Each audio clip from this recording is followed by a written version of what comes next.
evolution of learning, we're not ever going to be masters at anything, right? But what we can do is keep striving towards mastery. So number 1 is I don't know yet. Love it. Number 2. 2. I'm writing these down. You write them down. That's fine. Oh, you're numbering them too. Love it. Elite. I love numbered lists. Number 2 is be honest with yourself and others. Think we want something, or we think we should want something, right? Shoulding on ourselves because of everyone else having it or everyone else doing it or this being someone's path. And then we go, okay, well, yeah, I want that too. Or I can be like that, or I want to be like that. And you're just totally dishonoring who you are at your core, right? And I've told people this before, like, you are the only you. Only you can offer what you can offer to the world. Only you can. I can never do it for you. Only you can. And that's beautiful. And if you don't, we're missing out. Welcome to the Captains and Coaches Podcast. We explore the art and science of leadership through the lens of athletics and beyond. I'm your host, Tex McQuilkin, and today we're coming at you to a very special place. My alma mater, Marymount University in Arlington, Virginia, where I'm joined by my classmate and kindred spirit and strength, Coach Johannah Zabal. Coach Joe is currently crushing it as a strength and conditioning specialist for the Army at Fort Liberty, and she also serves as the Director of Sports Performance for the group Soldiers to Sidelines. We dive deep into our shared journey from athletes to sport coaches, both at Marymount, and explore the path from MU to becoming leaders in the industry. Our conversation covers everything from tactical training to the power of constraints in building resilient athletes and coaches. Plus, you'll want to stay tuned for Coach Joe's personal rules to live by. Recording this episode in our old college weight room hit a little different, and watching Coach Joe's evolution from team leader at MU to becoming one of the leaders in the field has been nothing short of inspiring. With that, let's hand it off to Coach Joe. Ready, and break.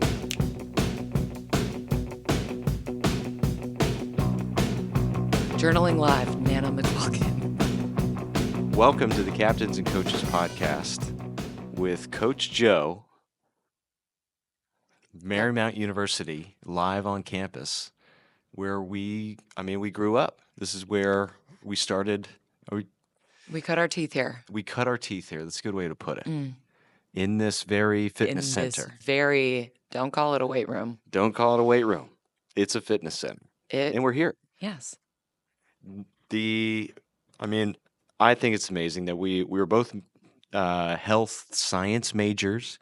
We started our coaching careers here, so we have a lot of parallel careers, and then spent a lot of time together on campus and then in conference, I shall say. Yes. In the profession. I feel like in the profession and conference is where we really solidified our friendship. Right? Yeah, we were running in different circles on campus. Right. While still in class together and striving for perfection in our sporting arena. Mm-hmm. Different social circles. But then, found each other through performance, which is awesome. Yes. Where at Marymount at the time, we didn't have a lot of performance-driven athletes. A performance center with a Smith machine, some light dumbbells, and then I helped one of our assistant coaches on the lacrosse team steal a squat rack from the high school he was coaching at and put it in the weight room. Yes. Maybe. I don't know. I didn't ask any questions. I was 18 and just hungry to put some weight on my back. Stolen or not. And not. Yet here we are. So your journey to Marymount, and the athletic career didn't start here. But Correct. It helped mold and shape and then turn you into the coach you are today. So let's speak to transferring to Marymount, entering into a team after a year with another squad, and then setting yourself up for success here and just kick the doors in. Yeah. So I actually came from a JUCO school, so NJCAA. JUCO Bandit. Mm-hmm. CCBC, Community College of Baltimore County at Catonsville, up in Baltimore County. 2 years there, actually. So I only played here for 2 years.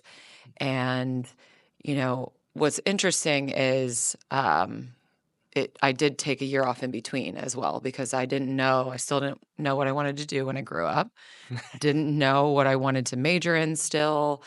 I had a very general associate's degree from that JUCO school, and I was like, I don't know what I want to do. And then I found exercise science.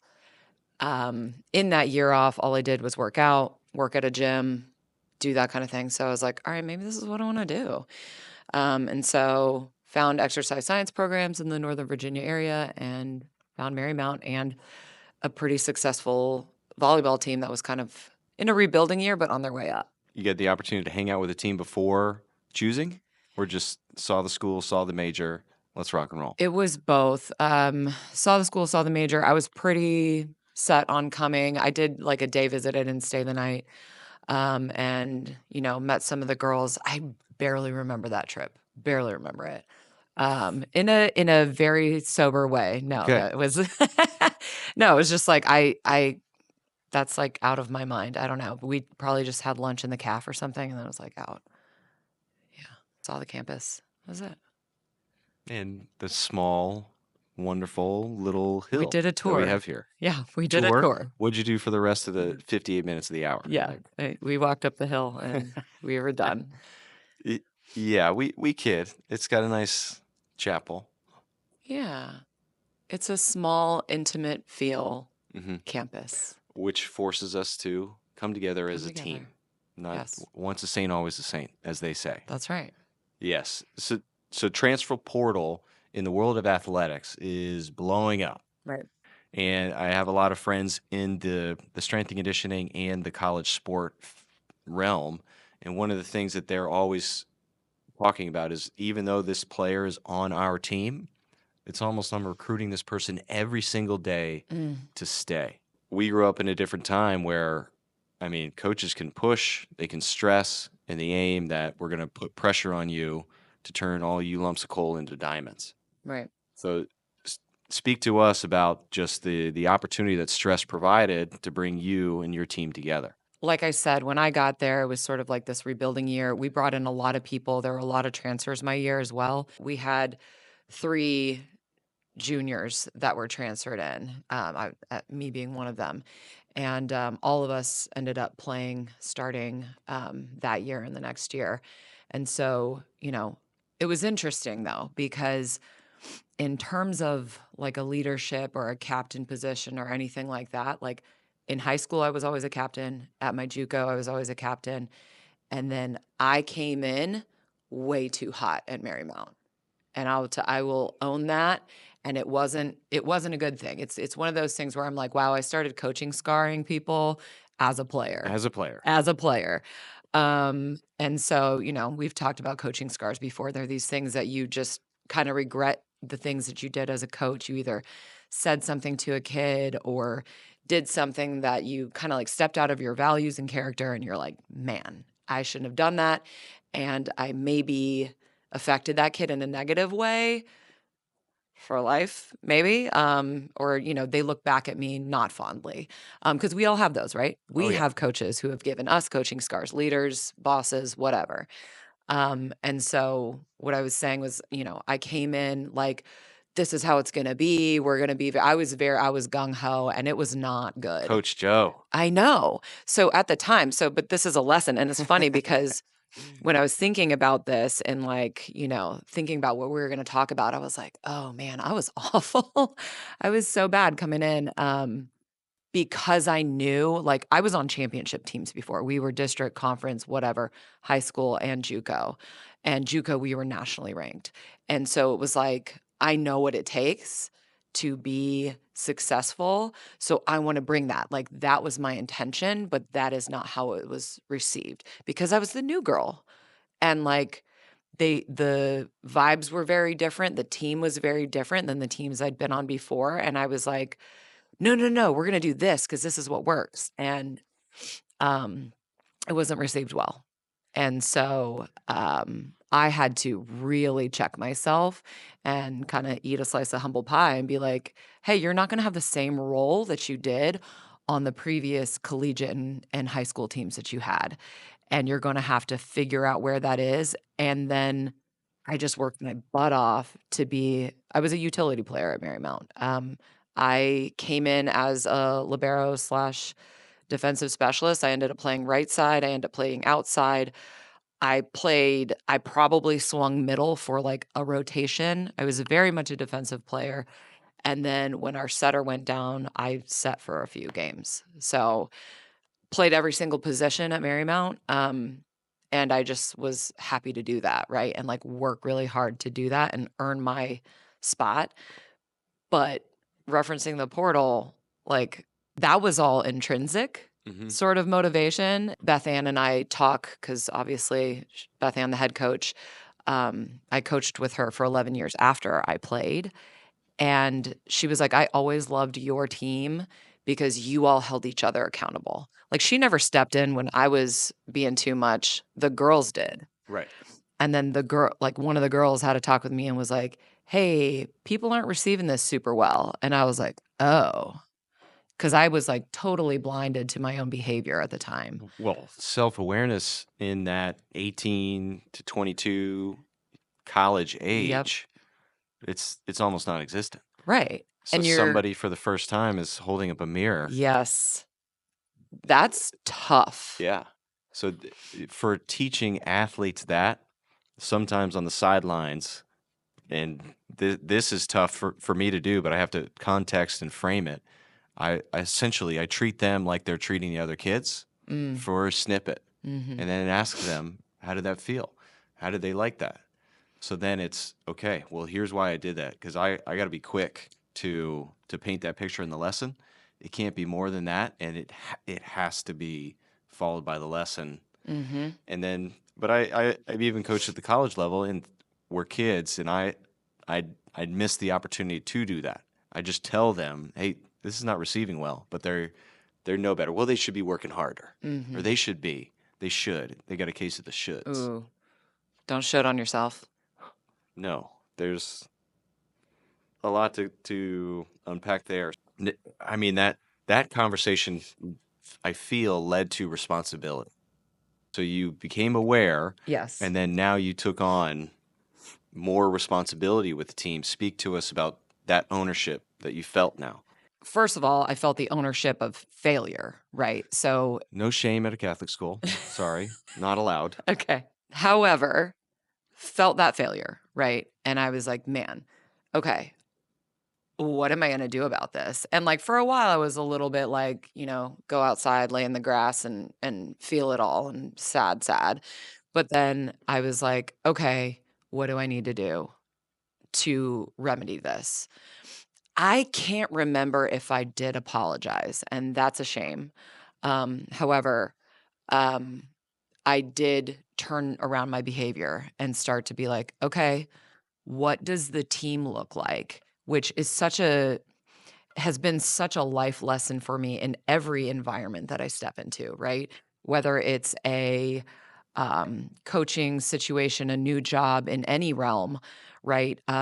Something that you're attending, a conference, a course, whatever it is, reading the room first, seeing where you fit in, seeing where you can contribute, seeing where like, hey, you're not welcome here, seeing, or your opinions aren't welcome here, and seeing like what you're actually bringing value to versus like your ego going, I know this and I know that, so I'm going to push it on you, which is like very rarely well received, right?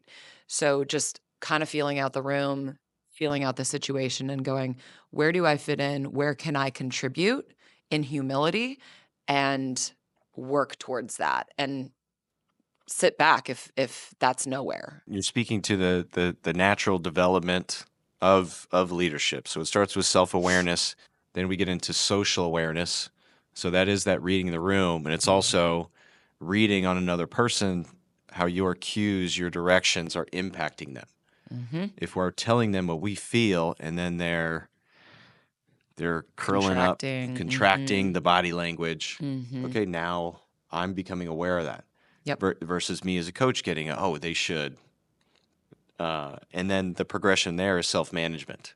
Now, even though you may feel a particular way about a particular player or athlete or administration or anybody. Mm-hmm. Now, how do you approach that? What's your tonality? What's your body language? What's your speed at which you're speaking? So all Mm-hmm. these different things. Now we get into that because sometimes low self-awareness, low self-management, and now you're blowing up at the wrong people and causing more of a problem, Right. especially for the team dynamics. Yes. That's one of those things where I think self-awareness and like learning those lessons quickly, right? So the more you fight that lesson, the slower that you're going to learn it, right? Mhm. So when someone does that and holds that mirror up to you and you're like, no, that's not what I look like, right? Your mirror is broken. Something's wrong with You. whatever, right? And it's you, it's your problem, it's whatever. Um, that just like pushes your growth, right? Mhm. And so you're just not accepting it. You're not actually taking that look in the mirror and really being honest with yourself, right? And being like, oh, this is what I look like. This is how people are perceiving me, more importantly, right? And how I'm having an effect on them. I think that's an important thing to highlight. It's not, I'm not worried about what other people are thinking about me, right? In the social sense, Right, it's how are people perceiving me? right, If I'm feel and view myself, if I perceive myself as a leader, am I the only one walking down the road? right, Or is the team coming with me? right. Or are they only coming with me because they have to, right? So there are those leadership positions, right, where you're just Voluntold. Time out. What if I told you the path to transformation isn't about rigid schedules and crushing yourself daily in the gym? It's about moving with purpose and intention. At Captains and Coaches, we understand that true leadership starts with embodiment. When you look the part, you lead the part. But here's what makes our training programs different. The Old Bowl training program adapts to your life, not the other way around. Choose your own adventure daily workouts less than 60 minutes a day with rep schemes that flex depending on your energy and feel, because we know sustainable growth happens when you become a self-leader and stop missing workouts. This creates a powerful ripple effect. To change how you move, you transform your mental emotional state, transform your emotions, and you elevate your decisions. Better decisions, that's when your entire quality of life shifts. Join the Old Bull movement. Let's build more than a stronger body. Let's create a purposeful, powerful life on your terms. Click the link in the show notes for a 7-day free trial of the Old Bull program and get started today. And now, back to the show. Ready, and ready. exactly. And so people are having to follow you because they have no other choice, or because you are a good leader and they are motivated to do that. You're working with a lot of awesome military folks now. So speak to us about some of the leadership growth lessons that you experienced as a collegiate athlete that you still aim to hand off to professionals now that you learned way back when. I think I would still take it back to that self-awareness, because anything that you're trying to do well, you're never going to master it, right? None of us are going to be perfect. None of us are ever going to master something. But as long as we're trying all the time to do that, that's where mastery comes from, right? Mhm. So I'm always going to be trying to create more self-awareness, understand myself better in this situation, in that situation, in this circumstance. Oh, new circumstance. Who am I in this situation? And hopefully my values and beliefs and, the big fundamentals from my life, those are the things that shine through, and I'm always, living in integrity as the same type of person, but how do I react to, this situation? And like, imparting that on the people that I work with. And, again, like you can't push things on people. You can't make people want what you want. You can't make people want to do something that they don't inherently want to do without giving them a little bit more of a reason, an understanding of why. Um, and then tying it to their why, right? Like, what do you want for your life? What do you want for your training? What do you want for your leadership? Oh, you want that? Let me tell you, this is a great way to do that. It's not the way, it's a way. And this is a way that I'm pretty confident I can show you how to do successfully. And so if you want, right? And especially like with the guys that I work with, there's a lot of big boy rules going on. Like they don't have to actually use me. It's not a mandatory program, right? So as a strength and conditioning coach, if they're coming to me, they actually want to be using me for the most part, like using the resource. And then I always say that anybody coming to me is coming to me in vulnerability. And even if they're admitting that or not, if you're asking for help or a resource, you are in a vulnerable position, right? Mhm. And so I want to honor that and say, absolutely, how can I help you? What do you want? What do you want to get out of this exchange? And how can I facilitate that in the best way? You're an amazing resource for those guys. Reflecting on our time, this is what we call a transition Ah, in the game. a little segue. A segue. Mm. We didn't have a lot of resources at our fingertips here. So being in the health sciences, it was not a lot of sports performance that we were being educated on. It was more in eat this, not that. Little corporate wellness. Corporate wellness, and we were enthusiasts of the performance. Well, eat that, okay, but then how do I improve my bench press? Maybe that's just me. So now speak to us about your journey through that health field, but then aiming to then connect and find a passion for performance. We talk about this all the time. Like you and I didn't have strength and conditioning coaches. I didn't even really know that that was like a thing, right? In Oh, like no idea. 2000, 2 to 2007, whenever I was in college, it's like um, I knew there were like personal trainers. I knew there were things like that, but like someone who was actually like a sports performance coach that was literally dedicated to making someone better at their sport in like just the physical domain overall. And so, yeah, and you and I being D3, like we didn't have that. We didn't have the resources. We literally had a fitness center, like you said, with a Smith machine and a few light dumbbells.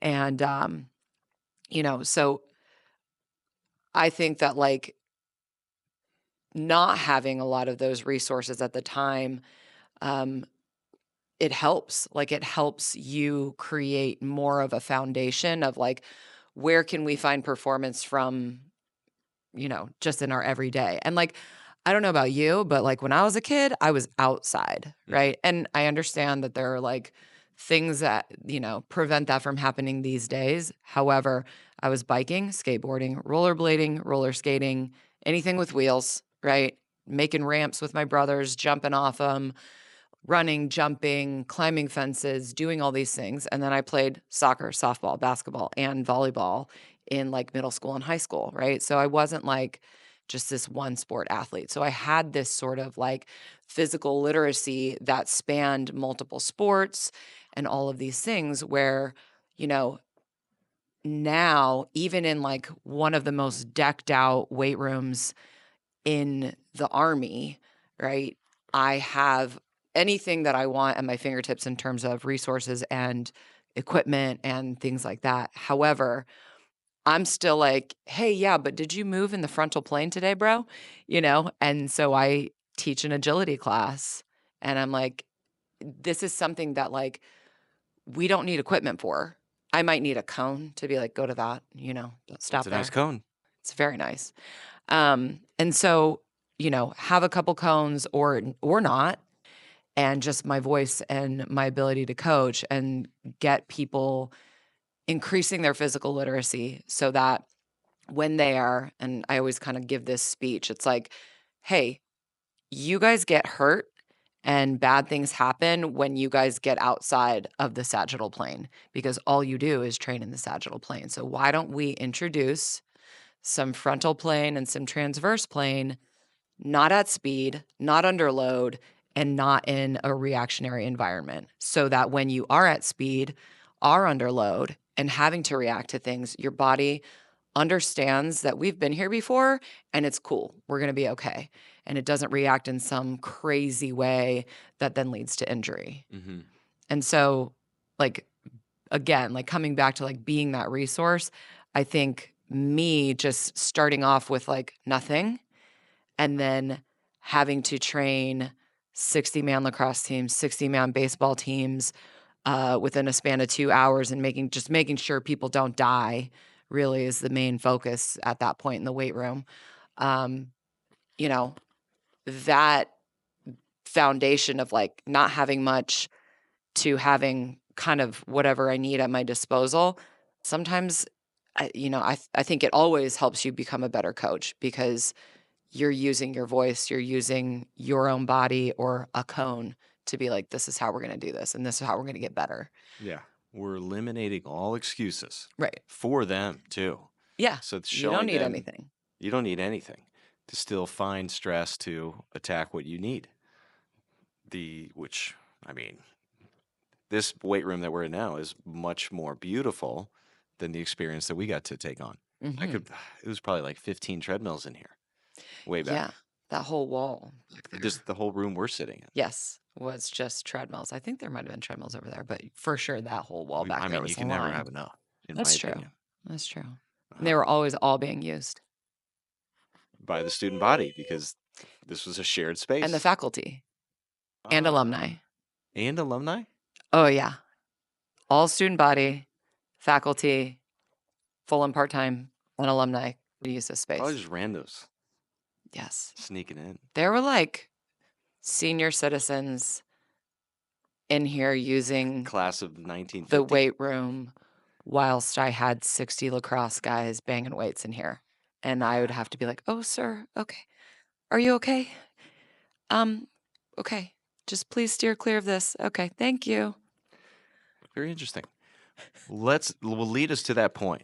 So we both had in common where we became sport coaches for the teams that we were coaching, and then taking on strength and conditioning responsibilities for those teams. Because again, no strength and conditioning coach here, but then you're taking on now strength and conditioning responsibilities as a professional volleyball coach, and then stepping into D3 strength coach. That looked like sitting down with each of the sport coaches and saying, hey, this is what this can look like. What do you think you need? And some of them were just like, oh, no, I don't think I need anything, or yeah, I guess I had some leading questions where I was like, what injuries do you see a lot of? Where do you think you could be better? Like, are you slow? Are you, not jumping as high as you'd like to? Those types of things. And so I just sat down and had that conversation with every sport coach that was interested because it was, again, like they could use the Optional. resource. Yeah. Or they could not, which was fine because I ended out with like working with 12 teams of the 17, I think, teams that were at the university at the time. And that was enough for me. Yeah. Because I didn't have an assistant or anything. So Who needs an assistant? Really? I mean, I did need an assistant. That was a lot of work. Yeah, and there's almost these, different scales where certain Division III schools have staffs.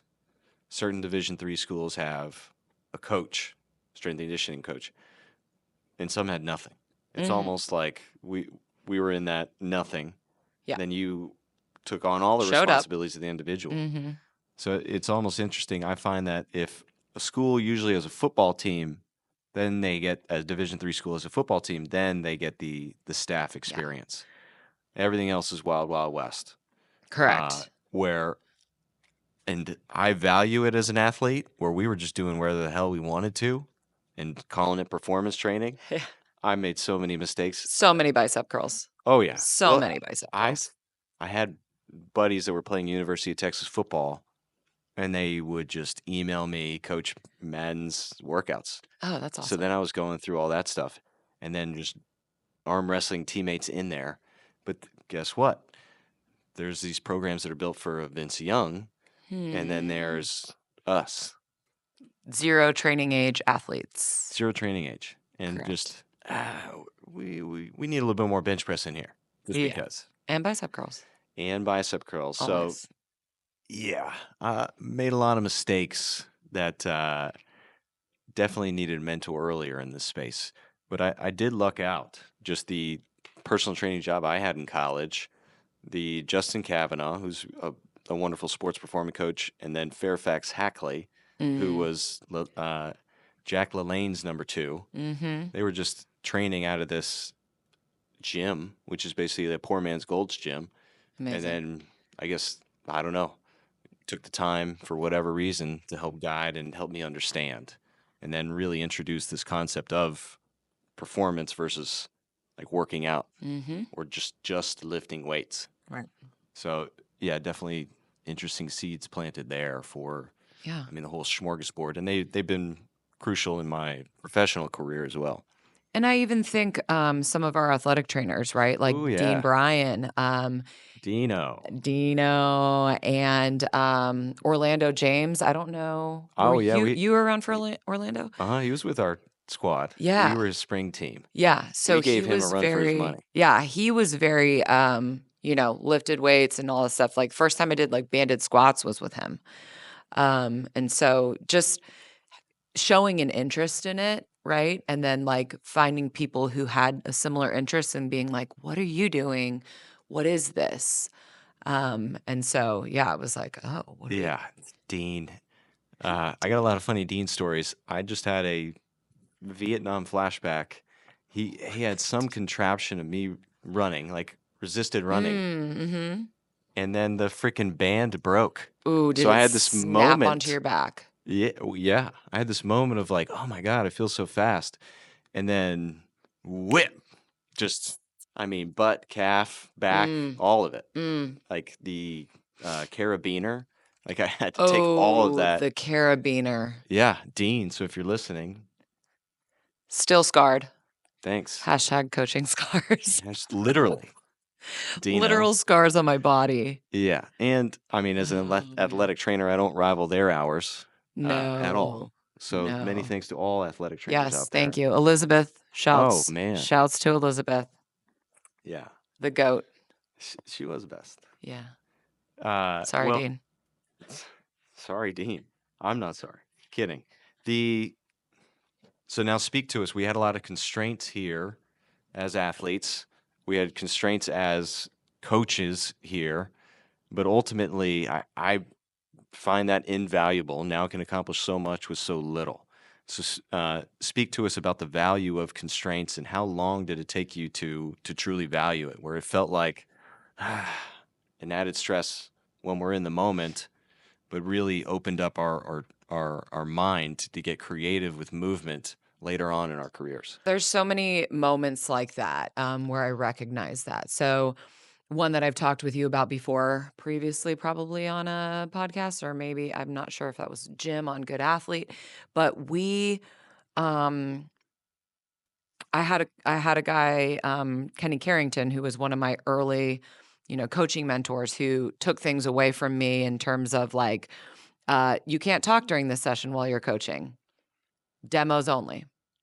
And you need to command a room without your voice. Can you do it? And so he'd take us through a whole coaching session, literally just pointing at his eyes, looking at the girls like, hey, you need to go there, you need to go there, you need to go there. But he's saying all that without his voice. He's using very demonstrative hand gestures, using his eye contact, all of this stuff, and using his demonstrations, right? And he took them through an entire speed session, like a women's lacrosse team, through an entire speed session, no voice. And then he's like, you're doing the next one, Joe. So then next session comes up, I do it, no voice. And we're just both standing there, complete silence. And it was almost kind of a game for the athletes, but it was also like we had their undivided attention because they knew that they couldn't just like look away and hear something. They were going to need to pay attention. And so that was a cool way of, because you can still do that in a session where you're using your voice, just in the middle of something. Give them a look. Long pause. Give them the look. And they're like, oh, this is important, right?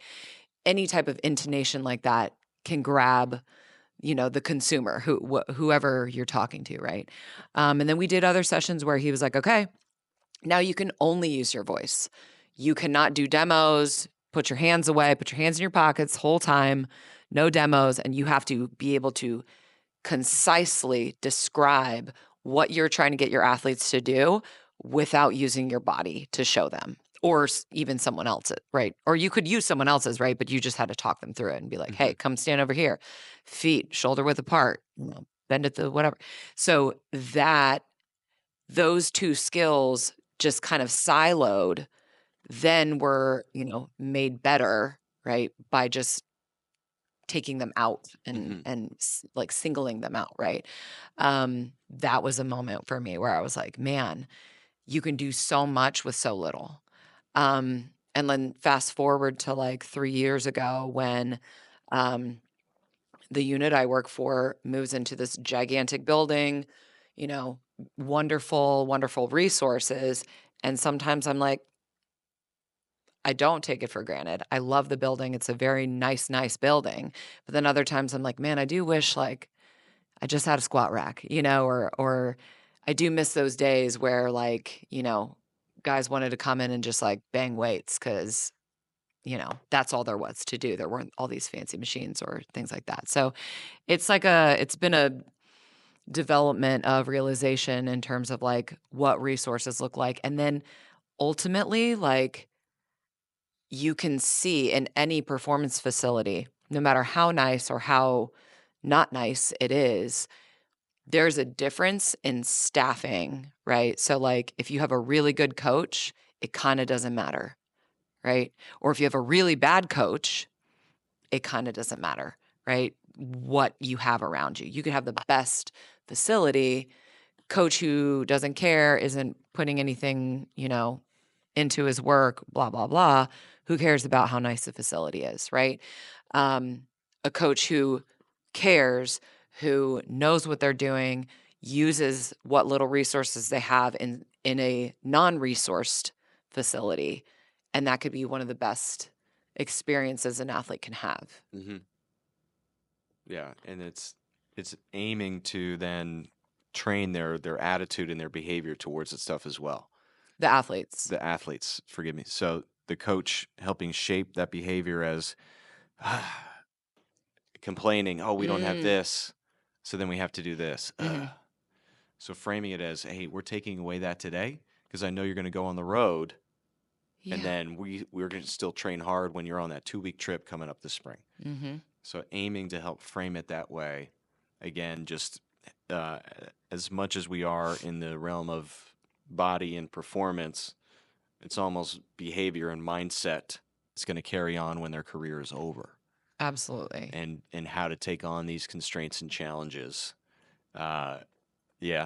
Just with ours, I didn't know any different, so there was no complaining. It's like, okay. I was like, cool, a dumbbell? Yeah. Sick. Oh my God.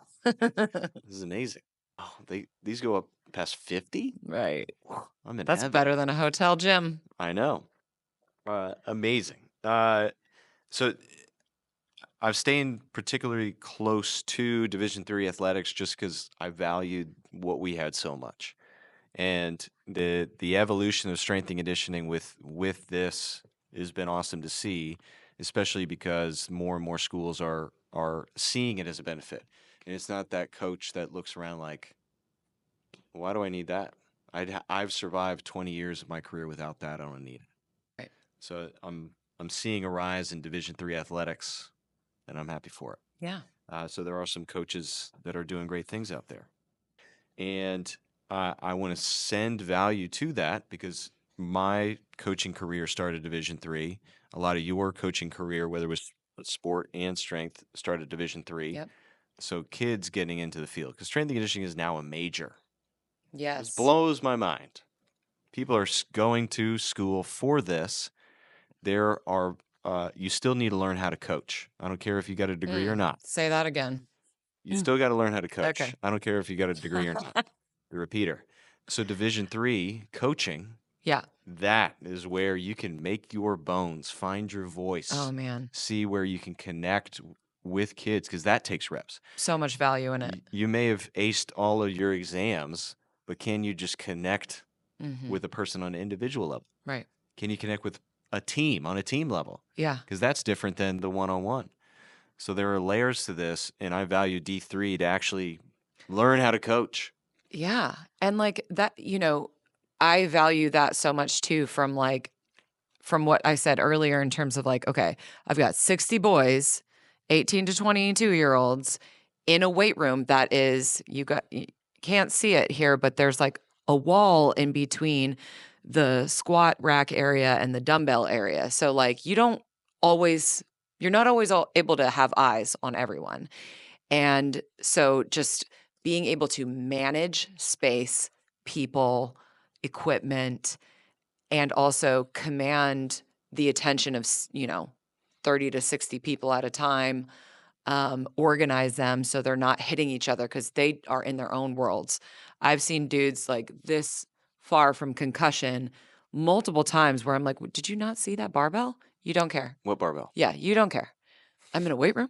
Like, it just wild where I'm like grabbing somebody by like their collar and yanking them out of the way. Save their life. Yes. Catching a dumbbell before it Oof. hits their foot. Correct. Because they rested it on an incline bench. Mm-hmm. And it's like, gravity doesn't work that way. So good. So good. Gravity does work that way. Well, it works the same not way like his all the time. mind. Right. Yeah.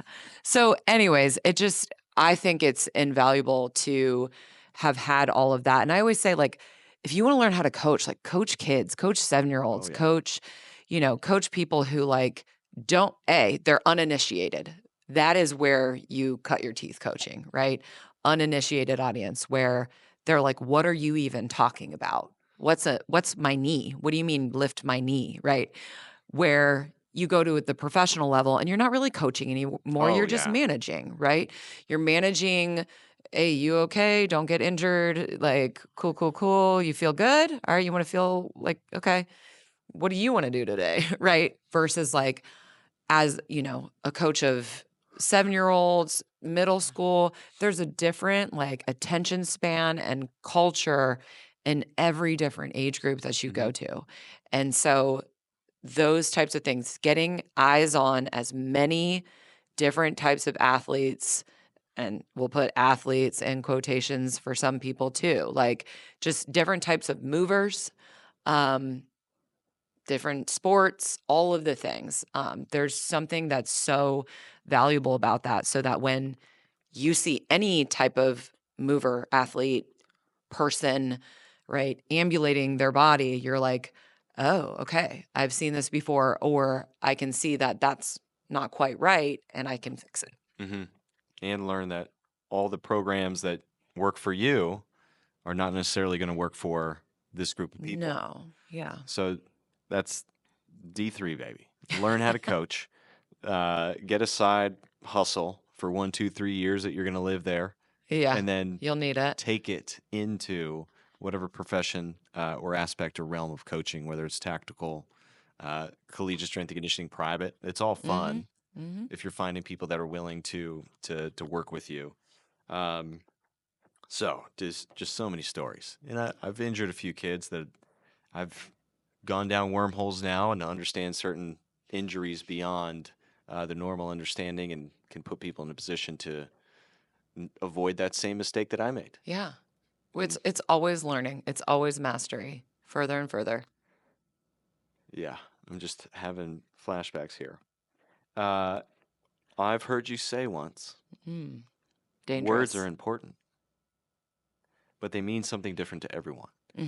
So that's a powerful quote amongst many from you, Coach Joe, that I've written down. So share us what that quote means and how you aim to embody and live that through your actions. One of the reasons, right, is going back to those coaching scars, right? So I could say something and use a type of language, or use, be a little bit more aggressive or something, maybe with this athlete. And that's like what's going to motivate them. That is what they needed to hear. That's what they want to hear. And then with this athlete, it's going to hurt them emotionally. And those are the types of coaching scars that I want to steer very clear of, right? So like understanding who your audience is, obviously, and that could be audience of one, it could be audience of many, depending on the situation, and making sure that when you are saying words, you're understanding that each word matters, right? Our words absolutely matter, and what we're saying to people absolutely matters. A lot of times now I've been leaning more towards the side of just like being really positive, being really like still realistic. And I work in a tactical setting, so there's a lot of roasting and things like that, which, the guys expect, but still bringing it back to like, hey, like this is what you could be doing better. This is, these are the things that you need to work on, and this is what you're doing really well. But yeah, like words are drugs. They hit our like neurology in a certain way, and it changes us, right? It physically changes our brain, the way that like we hear words, making sure that that it is important what you say, how you say it, and who you're saying it to. Hmm. Yeah, I'm finding working at the high school level and spending a lot of time there and coaching coaches about the high school level. There is an interesting aspect where they want to be coached a certain way, and me just knowing the long-term ramifications of that style of leadership. Mm-hmm. So it's almost with certain individuals helping understand the power of words Mm-hmm. and what they're saying or how they want to be coached. That's going to lead them down a dark path. So helping them understand where how you communicate to yourself is almost as important to how you're leading others. So it's been an interesting dynamic and exploration with this current generation of athlete at the high school level I'm working with. Yeah. Uh, And which I will say I know nothing about. Like I'm so far removed from high school athletes and even almost collegiate athletes at this point. Like it's times are changing, So um and I think even more so with the messages that kids are getting on social media, with the messaging and the bullying and things like that that are happening, right, in school or whatever. Like we get the honor of being, a positive influence in their life. And so again, those words are going to be really important. And we have an opportunity to affect these kids in a good way. So again, I think that's an honor, and I think coaches should not take that lightly. No, not at all. And don't look down on yourself by the position you're in because maybe they want to go to a different level. Well, you are here now, wherever Mm-hmm. you are, Mm-hmm. so that matters. And then I'll add to that. I've spent a lot of time in the tip of the spear tactical space, I'll Yeah. call it, and a lot of those individuals they are battling perceptions, self perceptions up Mm-hmm. top. Oh Now yeah. imagine if they had the influence of a coach 10, 12, 15 years earlier when they were at the high school level. So it's an opportunity. What I'm seeing now, I know the ramifications. Right. If that truly is a goal that they want to go succeed, or even they just want to enter into college or the business world, a lot of this will catch up to them. So aiming to get ahead of that Right. before it becomes toxic for a team Mm-hmm. or even the individual themselves. Absolutely. Yeah, last high school coach, last line of defense. That's how I'm looking at it before you just kick all Send these them off guys into the out. world. Yes. In line with the actions matching your words, you had a knee injury Mm. in 2020. And so from a coaching perspective, you work with a lot of athletes who have new knees or Mm. new shoulders, new somethings. And we can speak to mindset, but now you had the opportunity to live it. Right. So, I mean, you were in COVID, you were taking on these challenges. So walk us through the daily mental practices that you took on to get to a position where now you're still squatting, cleaning, and doing all the stuff you love. Honestly, I can't take credit for any of, the mental strategies that I ended up employing during that time. So I tore my ACL. 2 weeks later, COVID hit. Wasn't able to get in for surgery for months. Wasn't able to get into PT. So I was like kind of on my own, hitting up friends, like, what do I need to do for this thing? I was like non-ambulatory for like a couple of days while everyone's like, COVID, taking my mental health walks. And I was like on the couch, just like wasting away, right? Like, I don't know what to do. And I was having a little like PTS in terms of like I'd close my eyes at night and just like re-tear. And just a lot of aversion to like ever jumping again, moving that way explosively again. Um And, I was in my head a lot, and that time was very isolative, right? So like everyone was, there wasn't a lot of like community. However, luckiest girl in the world, I did have community. And that's who I want to thank and credit for my mental health during that time, because you, Annette was like, we're doing a call every week. We're going to FaceTime and catch up. I was taking a class, like a Zoom class with some other women, connecting there. All of my tactical strength coach friends like banded together, sent me wine and steaks, and made me feel like they were thinking about me, like I was important, like I mattered. And then some of them gave me some like, some hey, like pull yourself up by your bootstraps talks, and was like, yes, you can go, feel sorry for yourself for a little bit. That's cool because this sucks. However, that's not who you are. And so, my journey became like, okay, actually, there are so many things that I can do, and I'm going to do those things. Mhm. So I was like doing half kneeling, kettlebell snatches and swings and things like that. And then starting to hinge when I could, starting to do all these different things. And I had such a good community of people that, like, my old boss, like, brought a bike to my stationary bike to my apartment so that I could ride the bike. I had so many friends, old athletes, colleagues send me things that were like, rehab type stuff that were just helpful. Um, right? You sent me a power dot, super sweet. So I could get some, you know, stem on my quad that helped with rehab. Like just things like that were like almost like I always say it's like almost like a posthumous look at my life and who I've affected without having to die, right? Like I hurt myself and my community just showed up, and it was the most amazing thing. So like me being able to do that was, I will say, because of the seeds that I had planted in relationships beforehand, sure, but those were some good seeds, because like the people that I had chosen to connect to were such good people that showed up when I needed them dearly, like needed them dearly. So yeah, you guys showed up for me. And I will say that like I I hesitate to say, like, if I could do it again, I would, because like, right, like, if I just had, like, my old knee and just never even thought about it, because I never thought about it. Right. Like, I was just like, I can do anything, right? And I never worried when I squatted. I never worried when I jumped, right? I was a volleyball player. Um, and so, n no, wouldn't do it again. But the value of like coming back from that type of injury and the value that I'm able to have, because we have so many guys that tear their ACL, so many Achilles, and just injuries in general where you're having to come back from a surgery. Mhm. I know what that feels like. I know exactly what it feels like. I know what they're going through.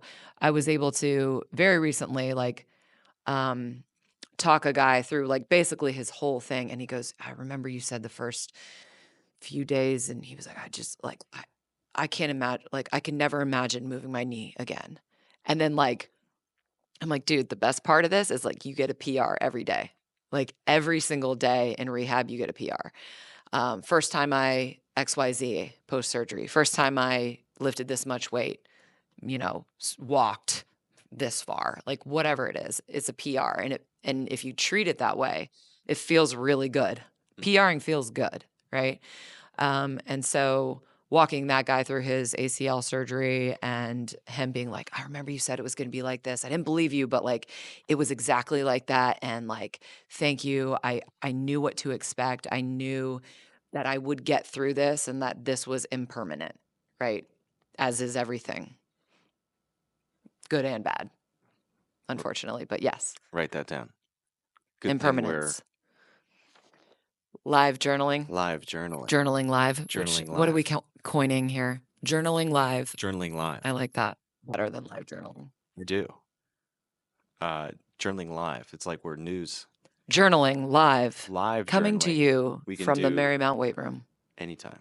Journaling live. from the Marymount weight room. Mm. We have many firsts at Marymount. Just taking over this whole school. We own this place. This is the first podcast recorded Oh, yeah. in the Marymount Fitness Center. Fitness center. Yes. It's a weight room now. Look, it's got inlays, squat racks. You're welcome. You spend a lot of time with soldiers at work, Mm. and you get the opportunity to spend a lot of time with soldiers returning from overseas or transitioning into new jobs with your works for Soldiers to Sidelines. Mm-hmm. So speak to us about the passion, the connection to that population, and what you're aiming to accomplish with your role with that team. It's cool because Soldiers to Sidelines, although it is called Soldiers, it is airmen, it's Navy, Air Force, all, Coast Guard, Space Force, right, Marine Corps, all of that. So I just think it's funny you said Space Force before Marine Corps. I don't know what you got against Marines. But I don't have anything against Marines. I love the Marines. I was just listing things. I'm bad at listing things. I'm sorry. We educate veterans, current service members, military spouses, and Gold Star families in order to help them become coaches in their communities. And it's been an amazing experience because I think a lot of times veterans are looking for the team after the team, right? And so having them be able to get back connected with a team, being a part of something bigger than themselves, serving, that's what they're all about, right? That's why generally they joined, right, the military. And so connecting them back to that sort of purpose and giving them resources in order to be able to do that well, and also uncovering and showing them and fostering in them the idea that they already have a lot of that because of their time in service. And so that's been super cool. I head up the sports performance arm of Soldiers to Sidelines. So any of the like strength and conditioning sports performance based stuff.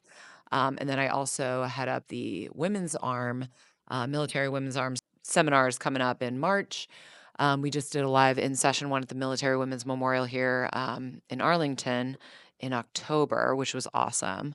And yeah, so it's been just this cool cohesion of, I actually was working with the nonprofit before I was working for the Army. And just getting into that population, it's been so rewarding. I love this population. I love working with them. Such great people with, a cool vision and motivation for what they want to do. And being able to assist somebody in doing what they want to do is what I do. So I love it. Coach Joe, I had an opportunity to sit on one of the live sessions for Soldiers to Sidelines for lacrosse. So it's every sport out there, which is awesome, and a dedicated team member, and then sessions, whether it's to Zoom or in person for all aspects, which is awesome. So shout out Harrison Bernstein. Yep. You're the man. I want to conclude with Coach Joe's list. Oh man, remember I'm so bad at lists. Rules to live by. Rules to live by. Mm-hmm. Yeah, guidance. And I mean, it's been a lot of life lessons from your time here in this weight room and beyond. But this is, I mean, amazing rules. And the list seems to be growing every time we're hanging out. So I'm excited to learn if there's anything new to share. So unofficially, yes, there is. I'm probably going to forget it by the time we get to it, but I think we started with like 6, maybe one of the first times we podcasted or rapped about this together just offline. Margaritas. Over margs, always over margs. And then 7 when we actually had talked about it. And I might throw in an 8th. The floor is yours. Okay. So number 1 is, I don't know yet. So number 1 is that's the thing. That's the thing? I don't know yet. Like, I want to keep learning. I want to be a lifelong learner, right? And we talk about like Catherine Schultz's book, Being Wrong, right? The pessimistic meta-induction from the history of everything, meaning we've been wrong before, we are likely going to be wrong again, right? So my number 1 rule is hey, you might not know, right? And we talk about Dunning-Kruger effect, where you think you know everything, and then you think you know nothing, and then you kind of think you know something, but you didn't, yeah, right? So this whole evolution of learning, we're not ever going to be masters at anything, right? But what we can do is keep striving towards mastery. So number 1 is I don't know yet. Love it. Number 2, Two. I'm writing these down. you write them down. That's fine. Oh, you're numbering them too. Love it. Elite. I love numbered lists. Number 2 is be honest with yourself and others. If I don't know yet wasn't my number 1, this would be my number 1. Honesty is one of my biggest values. Being authentic and, just living out your true self. And so I think a lot of ill in the world comes from not being first honest with yourself. We think we want something, or we think we should want something, right? Shoulding on ourselves because of everyone else having it, or everyone else doing it, or this being someone's path. And then we go, okay, well, yeah, I want that too, or I can be like that, or I want to be like that. And you're just totally dishonoring who you are at your core, right? And I've told people this before, you are the only you. Christopher Tex McQuilkin, the only one. The one. Right?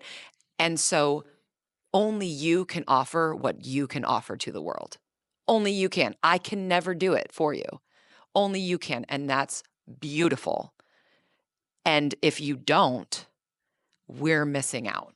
Mm-hmm. Right? So if I don't offer who I am in true honesty and authenticity to the world, then the world is missing out on that thing that only I can offer. And that's a shame. But if I am offering what only I can offer, how beautiful is that? Right? So being honest with yourself, and then in turn, being very capable of being honest with others, because you're being honest with yourself. And what do you have to hide? Number 3, no one's coming to save you, princess. So you got to be capable. You got to do things. You got to be able to you got to be strong. You got to be possibly fast. I don't know. What do you need to outrun, right? I don't know. What was it? I had to change the car battery the other day. My neighbor came over to jump it first, and then she was like, I don't know how to do this. Can I watch? And I was like, yes, you're not going to learn in this one session. I guarantee. However, absolutely. Yes. Red, Right. black. Right. And it just was, it's one of those things where it's you need to be capable. No one's coming to save you. Make your money, prepare yourself financially, physically, community wise, emotionally, all of those things. Don't wait for somebody else to do it for you. Don't wait for somebody else to fill in the gap of something you want in your life, right? I wish I had that. Maybe when I have a partner, I'll have that. Maybe when I have kids, I'll have that. Maybe when whatever. No, just go do it now for yourself. Number 4, minor on the minors, major on the majors. Minor on the minors, major on the majors is another one of my, this happens every day, right? Where I'm just why are we so worried about this stupid little thing? Some people will blow things way out of proportion. And it's is this really something that we need to be using our time and energy on, taking up real estate in our brains on? Probably not. There's so much worry and rumination that happens when we are majoring on the minors, right? There's so many minors that happen in our day-to-day lives, right? And so when we choose to not look at them as minors and just go, okay, those are things and they're happening, that's fine, and we major on them, stress, time suck, right? Total waste of time. And then generally those things kind of take care of themselves because they're minors, Mm-hmm. right? And then we go, oh, wow, I don't even remember why I was so worried about that thing. But you literally blew up your whole work meeting or your family or something else because you wanted to major on that thing. So there are things that are majors. There are things that are majors, and absolutely we major on those. But major on the majors, minor on the minor. 5, your lack of planning does not constitute my emergency. I feel like 4 and 5 are connected. They just are. from a leadership perspective. Oh, for sure. Because if a leader, in my mind, is majoring on a minor, then they're trying to make it my problem. Rule 5. Leads right in. So your lack of planning does not constitute my emergency. And this happens a lot at work for me, where somebody is tasked with something and then all of a sudden it becomes my problem. And I'm like, that's so cute that you think I'm going to major on that right now, because you're just telling me about this, right? So I respect organization and planning and a good con op. Give me a good con op every single day of the week. That's military stuff. It's a plan. It's a Okay. plan. And I love a plan. I love organization. I love lists, numbers, bullets. Give me a well done PowerPoint. That's also fine. But yeah, if you're not planning, I'm not going to jump out of my, skin to like help you right away unless this is way out of character. I have helped you before. This is a true emergency, blah, blah, blah. Right. But otherwise, we're going to say, that's minor. We're going to minor on that. Number 6, GSD. GSD, get stuff done. Get stuff done. Yeah. PG. The PG version. We all know. So just do things. Like always be doing, always be taking a step in the direction of something that you want to do. Whether you've set a goal, whether you've, are moving towards another human, whatever it is, make those steps, be doing something. Like you can't expect for life to fall in your lap. Like you have to be doing, right? And whether that is like, going out and meeting new people or getting that one workout in or whatever it is, whatever your goal is that you're moving to, you have to do something about it. 7, I'm so proud of myself. Feel the ends. Feel the ends. And when I talk about the ends, I mean like the ends of the spectrum, the full feeling of all of the things of life, right? The good and the bad. And a lot of times, you and I have talked about this, where like you get into that bad end of the spectrum and you're like, not going to feel that anymore. Let's go ahead and pretend, right?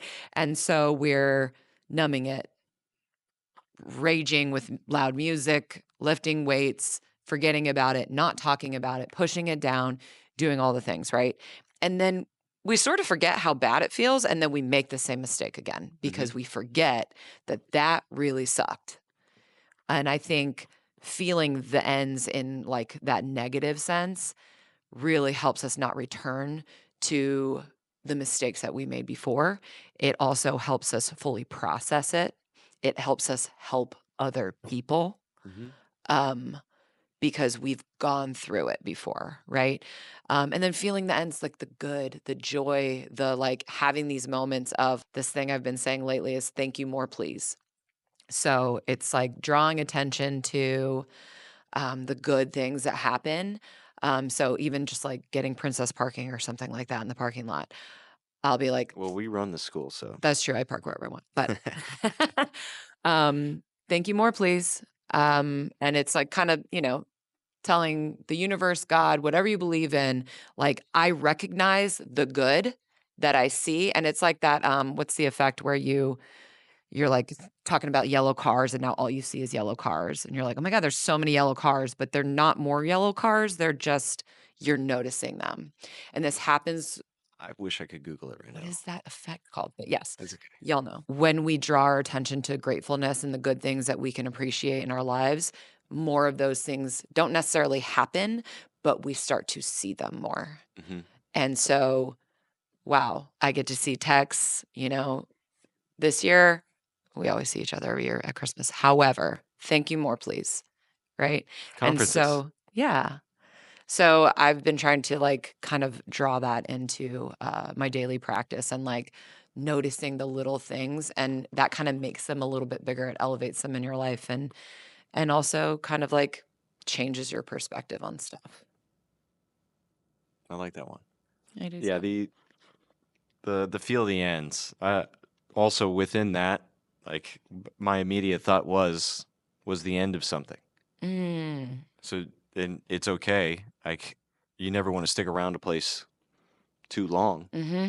because then you start to paint the picture as negative. Yeah. And so I feel adding Feel the endings. feel the endings Mm-hmm. is a potential there as well. Because I mean, look at us here. We didn't stick around here forever. Right. This was a moment in time, the right place, the right people for us as we were, and then they poured into us to grow. Mm-hmm. And then when it was time where uh, we outgrew this place, stepping into and out into the great unknown, we were ready and prepared because we were here. Right. And we also stepped out of someone else's spot because somebody else was then freed up to that spot was freed up for somebody else to step into. And a lot of times I think that's something that people forget too. It's like, oh man, they're going to, what are they going to do without me? Like we place so much importance on ourselves. Right. And again, that's on the good and the bad. Like we give ourselves too much credit, especially as coaches. It's really not about us. Right. And so leaving a lot of times is a blessing for someone else to step into that new opportunity, and do it differently, better. Like who cares? But like they can't live their true story until you step out of the way, right? Mhm. And that's going back to that whole being honest with yourself and authenticity piece. Yeah, and knowing there's the right people for certain Mm-hmm. stages, Mm-hmm. and then as you evolve and grow, they're not going to be the right person for you in that next phase. Correct. So then aiming to find the people that are going to continue to pour into you and go on and grow. Don't hold resentment for Yeah. that. They gave you a lot. Take it and Mm-hmm. make good with it. Agreed. Do we have an eighth? We do. I haven't talked about this one as much, so it's like it might not be as well thought out, or formulated yet. Whose business is this or whose task is this? And you can say whose business or task. And this is from, ooh, I wish I knew the reading that I'm referring to, but I believe it was some Stoic, um, that is like, whose task is this?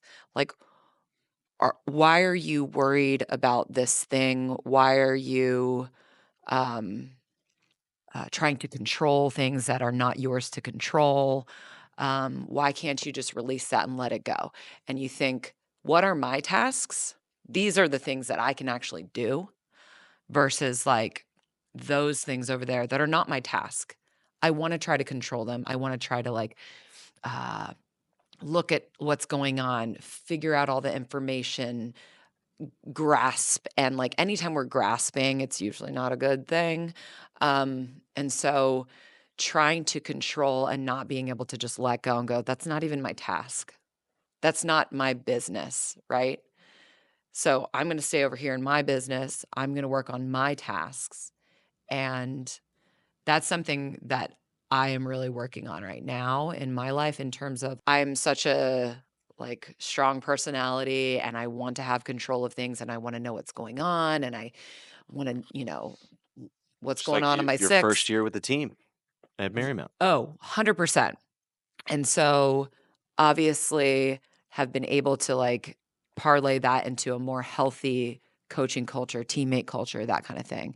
But when it comes to my own life and what I want for me, I'm like, I still need to control this. But there are things that are so far outside of our control that I lie to myself about controlling because I know the information or I can see this and I can, I don't even know really how to explain it, but like focusing on what is your actual task and what is your business, and then not worrying about anything else, being unoffended by anything else that's happening, because that's not my business and that's not my task. So I'm going to stick to my tasks and my business and thrive And thrive. and thrive. That's the important thing. Adding to perspective with that, as a coach, you apply to a lot of jobs, and oftentimes you don't get those jobs for one reason or another. And then as your network grows, you learn about what really went on. So the people that did get that job or an assistant role in that place, and you ask them about that, and they're like, I'm miserable. This place is a dumpster fire. So you missed out on something that you thought was the end of the world for you. And then it wasn't your business literally, and you learned from somebody else who's in the business, and that thing is burning down. And you are very grateful for then what other path you did take. It's whose business is this? Yes, and what opportunities, what moments do I have that need my full attention that they're missing out on? Yep. And I need to be grateful that I have these tasks and opportunities in business ahead of me. Yes. And I think that's also like, I think you nailed it with the what energy am I not putting towards these things that truly are my task by focusing and worrying and ruminating on things that are not my task. I could be putting so much more of that energy into the things that are actually putting energy back into me and that are mine to do. And so I don't know, that's been super healthy for me lately. And I'm getting a lot of stuff done that I really wanted to get done by just being like, not my business, not my task. Onward. Onward. Well, Joe, I greatly appreciate us taking our annual Christmas connection I know. and now pressing record. I love it. Thank you for having me. Thank you for everything. 20 years. Fall 2004. Oh my God. 20 years. It has been 20 years. We're getting old, Christopher. Whoa. Let's see what rule I'm framing this. We got a lot of stuff done. We did. I'm majoring on the major of 20 years of just growth I and know. connection and friendship. And here I am being honest with myself about how old I am. Oh. And others. And being well, honest with you as well about how old you are. I feel young. Oh, we are young, but Well, what's next? forever. Where can people follow you? At Coach_Joe_, just J-O, no E at the end. And also Strength Coach Hair. And you will see our lovely host featured with probably longer hair than you're rocking right now. I get a one little haircut. bit. Two There was haircuts a year, yeah. there was a pretty epic hair flip on there. So at Strength Coach Hair, I don't do anything on that account, but it still lives. It lives. And soldierstosidelines.org. If you are a current service member, veteran, mil spouse, or Gold Star family member, and you're interested in coaching, please check us out. We're at most of the conferences. I'm applying Yeah. to speak at Tactical, so I'm putting it out there into Manifest. the manifesting. I don't know where that lies, but yeah, it's my Let's business. send the thank you more, please. Thank you more, please, because I took last year off speaking, but now I'm back in. And you're refreshed. Thank you more, please. Thank you more, please. The NSCA Tactical Conference, Summer Strong. I Be believe hanging I'll out. be there. Yeah. It's not my birthday weekend, right? I don't know. It's Okay. nobody knows. It usually isn't. I think it's the weekend after Mother's Day weekend. Yeah, Yeah. we'll be hanging out there either way. We will be hanging out. All right. That does it for another episode of the Captains and Coaches podcast. Thank you for having me. Thank you for being here and being you. Bye. Bye. You did. Thank you for joining us for another episode of the Captains and Coaches podcast. If you like what you heard here today, be sure to like, subscribe, rate, review, all that good stuff. It truly helps the show. Be sure to give Coach Joe a follow on Instagram at Coach_Jo_. And I encourage you to check out soldiers2sidelines.org if you're interested or know anyone you feel can really contribute and make an impact as a coach. Until next time, thank you for helping us raise the game. Bye.